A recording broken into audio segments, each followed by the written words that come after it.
Long, long ago, Amaterasu Omikami, the goddess of the sun and the universe, married her brother Tsukiyomi, the god of the moon.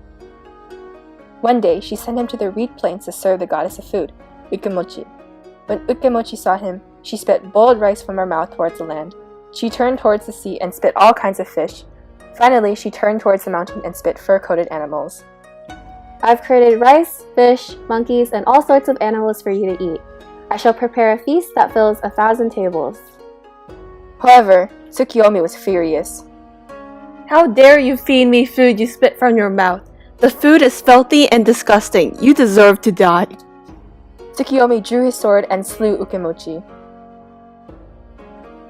He turned to Amaterasu and told her about his deed, but she was furious. You are evil and cruel! How dare you call yourself a god? I cannot bear to look at your face ever again! And so they were separated by day and night. When Amaterasu, the sun goddess, was out, the world was bright and full of light. When Tsukiyomi came out, the world was dark. Amaterasu sent a cloud spear to Ukemochi. To her surprise, he reported, Oxes and horses have come from your head.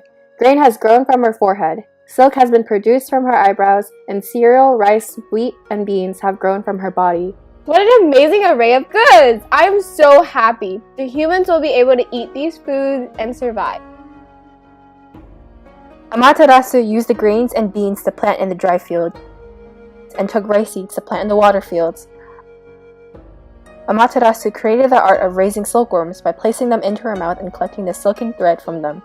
She had created the art of raising silkworms. Not long after, Izanagi and Izanami gave their son, Susanoo no Mikoto, the god of the storms, the Netherlands, and banished him there.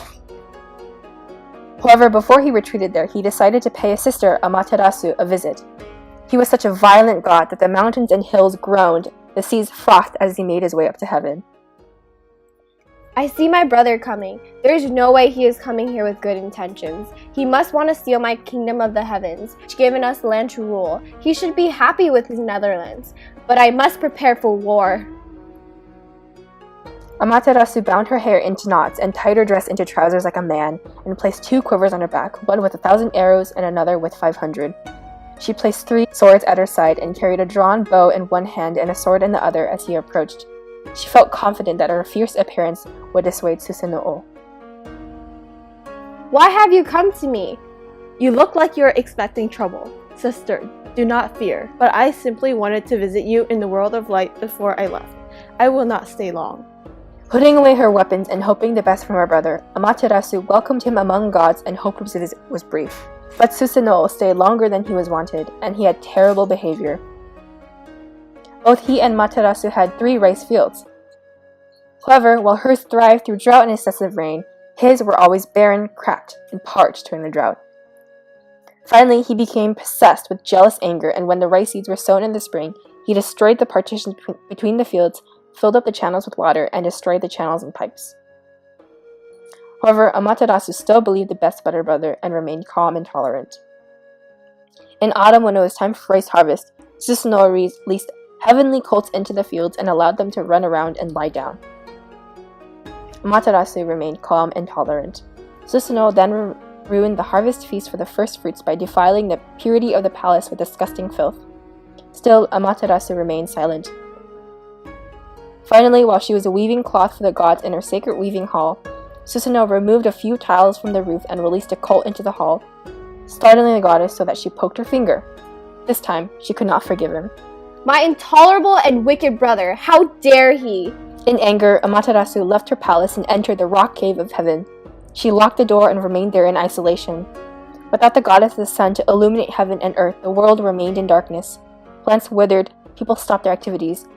Finally, all of the gods and goddesses gathered and discussed how to placate the sun goddess. I know! Let's place roosters outside her cave so she thinks it is dawn.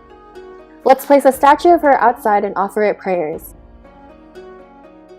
The gods offered the statue many gifts, among them jewels, cloths, and a mirror. Finally, the goddess Ame no Zume danced in a striptease. The sounds of the gods laughing and joking, the music and dancing finally made Amaterasu curious. When she poked her head outside the cave door, she was distracted by her blinding beauty in the mirror. The strong god, Ame no Tajikaro, grabbed her. Amaterasu, jealous that they were celebrating her isolation, went outside for good, and the world was once again bathed in her radiant light. The gods punished Susanoo, demanding 1,000 tables of offerings, plucked his hair and the nails of his fingers and toes. Banished from both the lands and the heavens, he finally returned to the Netherlands.